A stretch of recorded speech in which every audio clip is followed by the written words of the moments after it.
आप लोगों को याद हो तो अडोबी इलस्ट्रेटर लर्न करते हुए हम लोगों ने ट्रांसफॉर्म, अलाइन और पाथ फाइंडर ये तीनों चीज़ें स्टडी की थी। हम लोगों ने देखा था कि हम किसी भी ऑब्जेक्ट को इलस्ट्रेटर में किस तरह से ट्रांसफॉर्म करते हैं, जिस तरह से रीस्केलिंग और रोटेशन वगैरह हमने देखी थी। और इसके अलावा हम लोगों ने देखा था कि हम किस तरह से ऑब्जेक्ट्स को आपस में एक दूसरे के साथ अलाइन करते हैं। और पाथ फाइंडर का टूल भी हमने स्टडी किया था। अच्छा, यही तीनों टूल्स हमारे पास अडोबी इन डिज़ाइन के अंदर भी मौजूद हैं और इनका यूज़ भी तकरीबन वैसा ही है जैसा कि हम अडोबी इलस्ट्रेटर में कर रहे थे।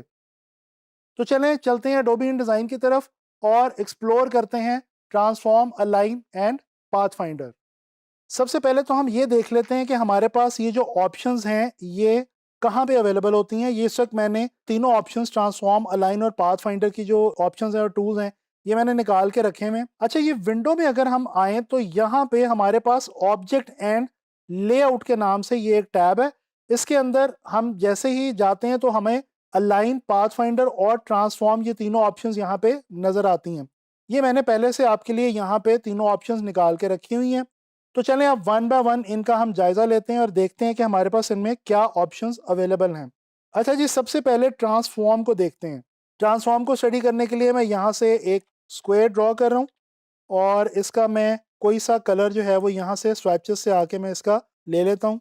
मैं इसको एक सियान कलर दे देता हूँ। अच्छा, अब इसको सिलेक्ट करके हम यहाँ पे अगर आएँ तो हमारे पास देखें क्या ऑप्शंस हैं जी। सबसे पहले हमारे पास एक्स लोकेशन और वाई लोकेशन के ऑप्शन है, यानी कि हम लोकेशन इसकी चेंज कर सकते हैं।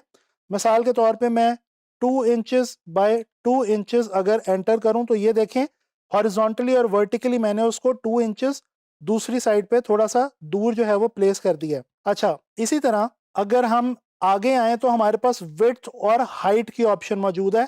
यहाँ पे अगर मैं एंटर करूं 3 बाय 3 तो ये देखें एंटर करने के बाद हॉरिजॉन्टली और वर्टिकली दोनों तरफ से इसकी जो विड्थ और हाइट है वो हम चेंज कर सकते हैं। और ये आप अलग अलग विड्थ और हाइट दोनों भी आप चेंज कर सकते हैं। यानी अगर फॉर एग्जांपल मैं विड्थ बढ़ाना चाहूँ, इसको मैं 5 कर दूं और हाइट को मैं 3 रहने दूं, तो ये देखें ये रेक्टेंगल की फॉर्म में जो है हमारे पास हमारी शेप आ जाएगी। अच्छा जी, इसी तरह से यहाँ पे हमारे पास ये कुछ ऑप्शन है जी, स्केल एक्स और स्केल वाई। इसको भी हम थोड़ा सा देख लेते हैं। ये भी अगेन एक्चुअली वही हमारे पास ऑप्शन है। हम इसकी रीस्केलिंग हम बेसिकली कर सकते हैं इस ऑप्शन की मदद से। और यहाँ पे हमारे पास एक फैसिलिटी इसमें ये मौजूद है कि हमारे पास चेन की ऑप्शन मौजूद है। यानी अगर हम चेन को क्लिक करके रखें तो हम जैसे ही यहाँ से इसको बढ़ाते हैं तो एक साइड से बढ़ाने से दूसरी साइड से भी वो ऑटोमेटिकली हमारी जो ऑब्जेक्ट है वो रीस्केल हो जाती है। अच्छा जी, इसके अलावा हमारे पास यहाँ पे एंगल की यानी कि रोटेशन की ऑप्शन भी मौजूद है। हम इसको रोटेट भी कर सकते हैं किसी भी एंगल के ऊपर और इसके बाद हम इसको स्क्यू भी कर सकते हैं। ये स्क्यू की ऑप्शन भी आपको याद होगा इलस्ट्रेटर में हम लोगों ने ट्रांसफॉर्म में देखी थी। ठीक है जी, और ये आप कितनी भी परसेंटेज पे जाके इसको स्क्यू कर सकते हैं। अच्छा, इसके अलावा मैं आपको बताता चलूँ एक और तरीके से आप यही चीज़ें कर सकते हैं। राइट क्लिक करके ट्रांसफॉर्म में आए, यहाँ पे ये देखें यही सारी options move, scale, rotate, share वगैरह और फ्लिप हॉरिजॉन्टल, फ्लिप वर्टिकल, ये सारी ऑप्शंस जो हैं ये यहाँ पे भी ट्रांसफॉर्म की अवेलेबल हैं। तो ये था जनाबी अली हमारा ट्रांसफॉर्म। अच्छा, अब हम देखते हैं अलाइन। अलाइन के लिए मैं क्या करता हूँ, इसको थोड़ा सा इसी रेक्टेंगल की मैं डुप्लीकेट्स ले रहा हूँ और डुप्लीकेट्स भी हम इन डिज़ाइन में बिल्कुल वैसे ही लेते हैं जैसा कि हम इलस्ट्रेटर में लेते थे, यानी कि ऑल्ट की मदद से। ठीक है जी, अब ये तीन मैंने ऑब्जेक्ट्स बना लिए और मैंने इनको अलाइन करना है। तो ये देखें अलाइन लेफ्ट एजेस अगर मैं करूँगा तो तीनों लेफ्ट साइड पे अलाइन हो जाएंगे अपने लेफ्ट एजेस के साथ। इसी तरह से राइट अलाइन करूँगा तो तीनों ऑब्जेक्ट्स राइट एजेस के साथ अलाइन हो जाएंगे। और अगर मैं हॉरिजॉन्टल सेंटर जो है उसके साथ इनको अलाइन करूं तो ये देखें तीनों अपने हॉरिजॉन्टल सेंटर्स के साथ अलाइन हो गए हैं। अच्छा जी, इसी तरह से अगर मैं इनको थोड़ा सा इनकी पोजीशन जो है वो मैं चेंज कर दूं और मैं अब आऊं यहाँ पे तो अलाइन टॉप एजेस, ये देखें तीनों जो हैं वो ऑब्जेक्ट्स टॉप एजेस के साथ अलाइन हो गए हैं।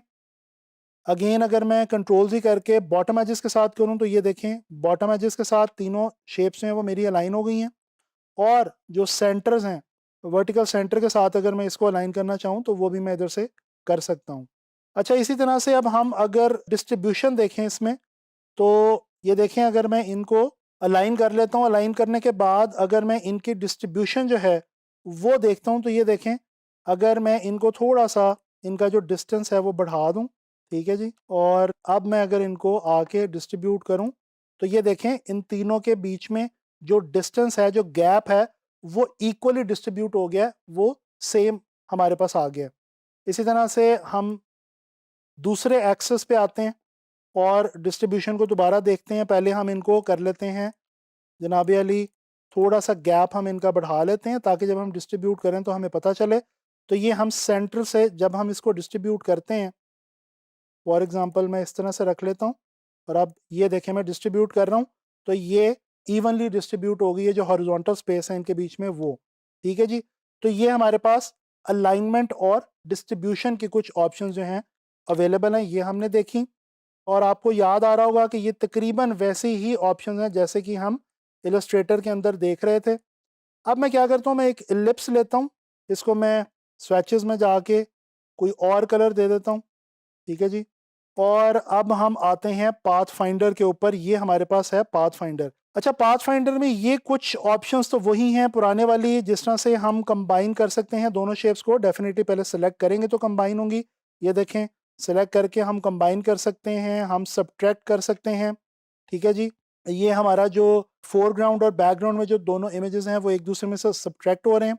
इसके अलावा हम इंटरसेक्ट कर सकते हैं, और इसी तरह से हम एक्सक्लूड ओवरलैप, आपको याद होगा एक्सक्लूड ओवरलैप और इंटरसेक्ट हमने इलस्ट्रेटर में भी देखे थे। और इसी तरह से हमारे पास माइनस बैक की ऑप्शन भी मौजूद है, यानी जो चीज़ बैक पे है वो ऑब्जेक्ट जो है वो फ्रंट वाले ऑब्जेक्ट में से माइनस हो जाएगी। अच्छा, ये कुछ ऑप्शन हैं। इसके अलावा नीचे यहाँ पे एक और ऑप्शन है कन्वर्ट शेप्स की। इसकी मदद से हम शेप्स को कन्वर्ट कर सकते हैं डिफरेंट शेप्स के अंदर। मैं इसको थोड़ा सा जूम कर लेता हूँ। यहाँ से अगर हम आके देखें तो ये जिस किस्म की शेप है, ये देखें उस किस्म की शेप के अंदर कोई भी हमारी शेप हमने किसी भी किस्म की बनाई होगी तो वो उस तरह की शेप के अंदर कन्वर्ट हो जाएगी। ये देखें डिफरेंट एजेस में हमारी शेप आ रही है। इसी तरह से हमारा जो स्क्वायर है वो सर्कल के अंदर चेंज हो गया है, ट्रायंगल में चेंज हो गया। तो हम जो भी शेप बनाई होगी, कोई भी ऑब्जेक्ट लें, कोई भी शेप लें, उसको हम यहाँ से आके इन शेप्स के अंदर कन्वर्ट कर सकते हैं। अच्छा, इसके बाद ये कुछ इंटरेस्टिंग हमारे पास ऑप्शन है जो कि पाथ के हवाले से पाथ फाइंडर में मौजूद है। इसको ज़रा देखते हैं। मैं पेन टूल लेता हूँ और एक रैंडम सा कुछ पाथ यहाँ पे क्रिएट कर लेता हूँ। ये मैंने एक रैंडम सा पाथ क्रिएट किया है। अच्छा, इसको मैं सिलेक्ट करता हूँ और यहाँ पे आता हूँ। यहाँ पे लिखा हुआ है जी ज्वाइन पाथ। जैसे ही मैं इस पर क्लिक करूंगा, ये देखें ऑटोमेटिकली जो मेरा इनकम्प्लीट पाथ था, जिसको मैंने ज्वाइन नहीं किया हुआ था, उसके स्टार्टिंग पॉइंट और एंडिंग पॉइंट को मैंने ज्वाइन नहीं किया हुआ था, तो वो अपने आप यहाँ पे ज्वाइन हो गया। अच्छा जी, इसको मैं ज्वाइन कर लेता हूँ। इसके बाद यहाँ पे ओपन पाथ की ऑप्शन अवेलेबल है। जैसे ही मैं ओपन पाथ पे क्लिक करूंगा और यहाँ से आके मैं इनको डायरेक्ट सिलेक्शन टूल की मदद से स्टार्टिंग पॉइंट और एंडिंग पॉइंट को अपने पाथ के, उनको मैं चेंज करके देखूं, हटा के देखूं, उनकी पोजीशन चेंज करके देखूं, तो मैं देख सकता हूं कि मेरी जो क्लोज शेप थी वो अपने आप ओपन हो गई है। इसके अलावा ये अगेन हमारे पास क्लोज शेप की ऑप्शन है, और ये एक रिवर्स पाथ की ऑप्शन है। रिवर्स पाथ में ये होता है कि जो भी आपने पाथ बनाया होता है वो हॉरिजॉन्टली या वर्टिकली रिवर्स हो जाता है। अच्छा, यहाँ पे हम लोगों ने इन डिज़ाइन के हवाले से काफ़ी चीज़ें जो हैं वो लर्न की हैं कुछ लेसन्स के अंदर। और मैं आपको ये बताना चाहता हूँ कि इन डिज़ाइन जो है ये आप लोगों ने अब मज़ीद खुद से एक्सप्लोर करना है। और ये जितनी भी चीज़ें हैं, जैसे कि मैंने आपको टेक्स्ट को फॉर्मेट करना, एडिट करना बताया, टेक्स्ट को रैप करना बताया, और हमने इमेजेस को प्लेस करना सीखा, बहुत सारी चीज़ें हमने इन डिज़ाइन में सीखी हैं। इनको आपने ज़्यादा से ज़्यादा प्रैक्टिस करना है।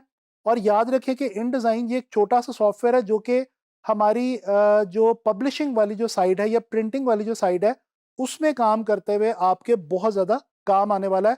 तो आप लोगों ने इस सॉफ्टवेयर के अंदर मज़ीद चीज़ें भी एक्सप्लोर करनी है और इसकी ज़्यादा से ज़्यादा प्रैक्टिस भी करनी है।